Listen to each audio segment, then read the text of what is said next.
Welcome back to channel Glopen, and today with this new video we're gonna explore the finance world here in Shanghai. We're gonna visit some historical buildings and we're gonna do it with our tour guide Daniel. So let me introduce our tour guide. Diego. Hi, nice to meet you. Hi, how are you? This is Daniel. Hi Diego, so we're going to experience some financial tour today together. So do you know where are we now? No, about this bridge? Not exactly, no. Yeah, this bridge is Waibaidu Bridge, and this is the most famous bridge in Shanghai. Okay. It has a history of more than 100 years. Cool. So today we will start our tour here. Not far away there is the China Securities Museum. This is our first stop here today. And then we're going to visit some buildings on the bond, which represents the history of Shanghai finance. And then we will take a ferry boat to Lujiazui to experience today's finance in Shanghai. And the tour will end at a convenience store, which we will experience the future finance of Shanghai. Great. Okay? Yeah. Let's go start with the museum. Wow, seems really interesting, so can't wait to start. Let's go. Let's go, let's go.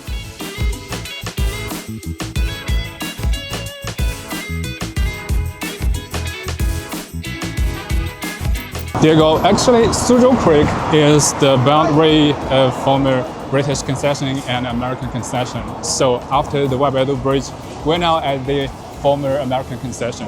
And after this corner, we could say over there is the China Securities Museum. It was first built in 1857, and originally it was a Richard Hotel and Restaurant.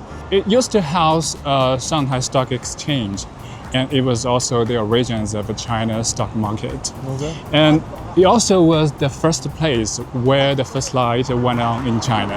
So very interesting. Let's go and explore more about the museum. Yeah.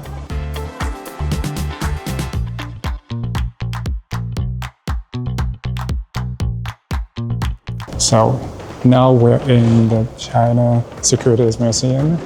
And actually, from the first floor to the fourth floor, there were several different exhibitions covering the history of Chinese securities. And now we're on the third floor. And here, this exhibition hall is on exhibition on modern Chinese securities. So you could say there are some different paper bonds issued by Chinese-owned companies and foreign-owned companies. And here, it's a very interesting setting. You could see three statues and Chinese stocks and foreign stocks in the air above them. And here is a screen, and you could use this very interesting, like a interphone. Yeah, and you can hear to hear the explanation. Yeah. And over there, it's kind of like an old-fashioned telephone. It's very interesting. Yeah, and it works.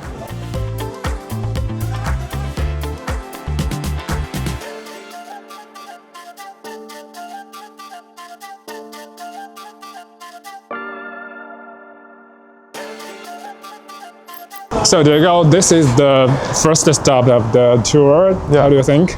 Yeah, it was quite interesting actually. I never been to a former stock exchange before, so yeah, I learned a lot of things. Also, thank you for your explanations. Yeah, let's go to the next one. Yeah, let's go. Sure.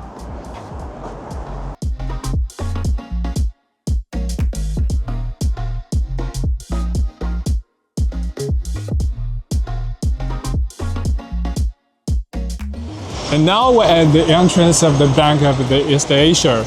And inside we could see some very interesting deposit vault. So let's go and check in. Yeah.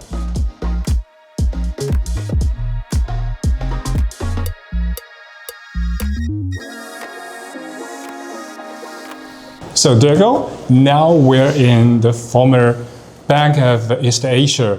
And this building was first built in 1926. And since its opening, the bank offered a service of a safe deposit box. And now we're in the vault. You could see there are a lot of boxes on the wall. Yeah. Wow. So thick. Look at that. Yeah, it's very thick. So you could still see a yuanbao in the box. Okay.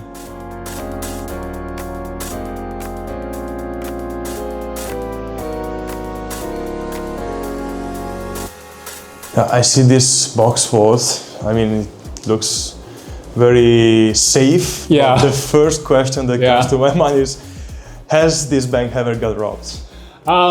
Actually, there is no news about the vault had been stolen ever. So I guess no. Oh, so the answer is no. Yeah.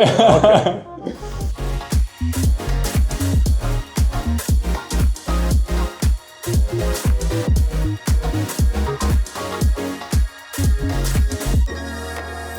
Okay, there you go. And now we're at the former HSBC building, and now it's the Pudong Development Bank. And actually, after Shanghai became a trade port in the 1840s, the bond used to house many foreign banks. And this building was completed in 1923, and the whole project cost 10 million taels of silver. And so much more information about this architecture, you can watch the previous videos on our channel. And now, today, we're going to visit the most fantastic dome inside the building by the professional staff from the bank. So now, let's go.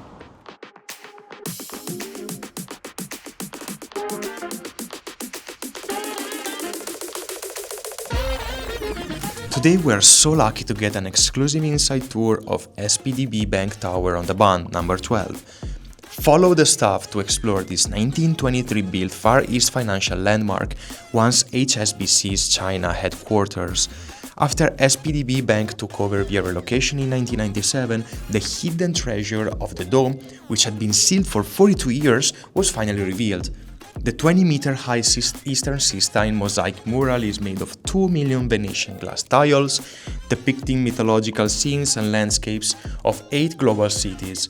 Plus, there are solid marble columns identical to those in the Louvre. Every corner blends Eastern and Western cultures. Feel the century-long financial evolution from HSBC to SPDB amid the flowing light and shadow. This place is absolutely worth a visit.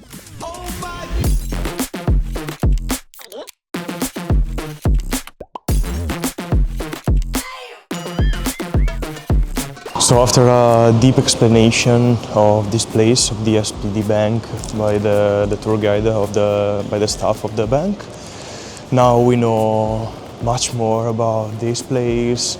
Actually, it's amazing how like the Western culture and the Chinese culture like mixed together or blended together, because there are a lot of elements coming from Italian culture, like the columns, the marble columns over there.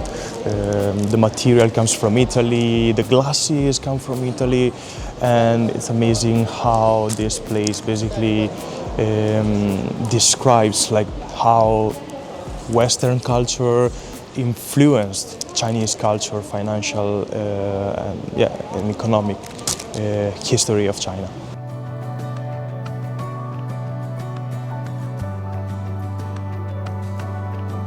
And now we're on the bond, and behind us there are 2 buildings. And this one is the former Sassoon house, and the other one is the Bank of China building. And Sassoon house used to be the tallest building on the bond. Oh really? How many meters? What is the height? Okay, the height of the former Sassoon house is 77 meters. Oh. But based on the original blueprint, Bank of China building should be the highest one on the bond. Okay. But actually, the height of Bank of China building is 74.5 meters, which is 2.5 meters lower than the Sassoon house. For the reason, I guess you can check the previous video on Glopen channel. So now we're going to the opposite side of the Huangpu River, take a ferry boat. So let's go. Yeah, I was waiting for this moment. Okay. So let's go.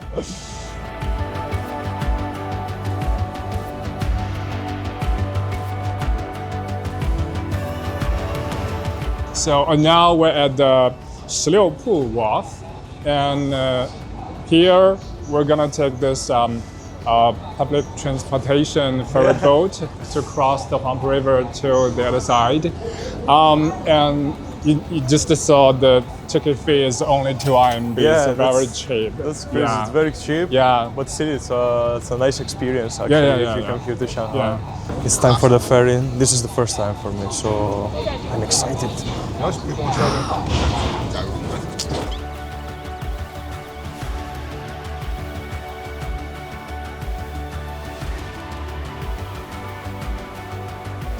I want to find the perfect spot for some pictures. So.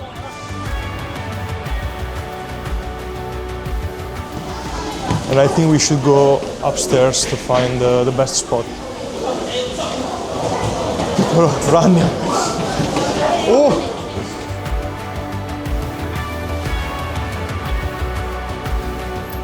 Oh, I think we can stay here. Oh, that's amazing. Some fresh air. Wow. We are moving from the past to the future using a ferry.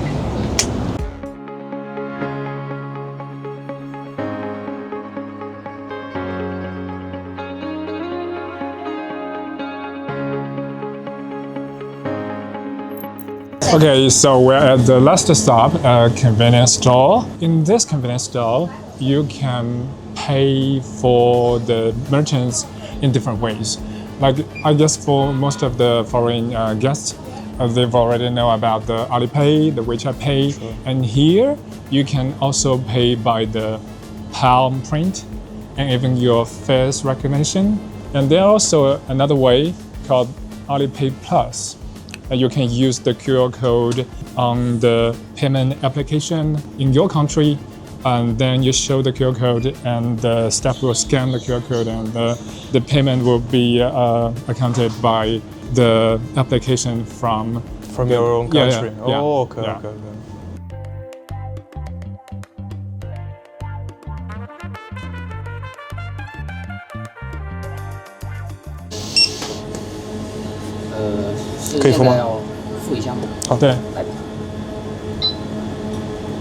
Magic.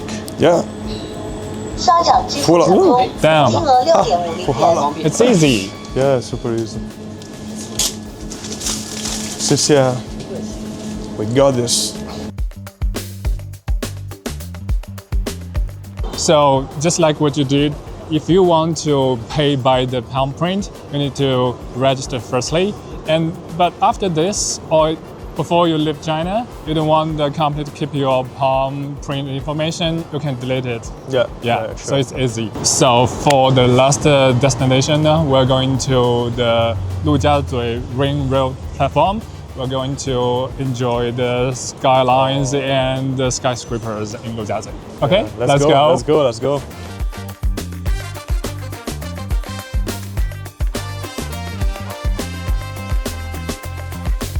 So, guys, we're approaching the end of the tour, and you could say there is a rolling screen. There is some stock market information and some future goods information on the screen. So, some financial information here, and behind you could say the 3 sets of the Lujiazui district: Shanghai Tower, Jinmao Tower, and the Shanghai World Financial Tower. Cool. So at the end, any question from you? Yeah, since we are here in Lujiazui, like the financial area of Shanghai, we have a lot of stock exchange information here behind us. So do you think right now is a good historical period to invest in Shanghai stocks? You want to invest in Shanghai stock market? Why not? Okay, in my opinion, I think it's not the best timing. Not the best timing, okay. The best timing would be like half years ago or 1 year ago. That is the best timing, I think. Okay. Yeah, so I guess you need to wait with the best time. Okay. Just let me know when the best time will keep in touch. Okay, yeah, keep in touch, definitely. Okay. So, thank you for watching the video. Don't forget to subscribe to our channel. And yeah, see you next time. Thank you, Daniel. Thank you.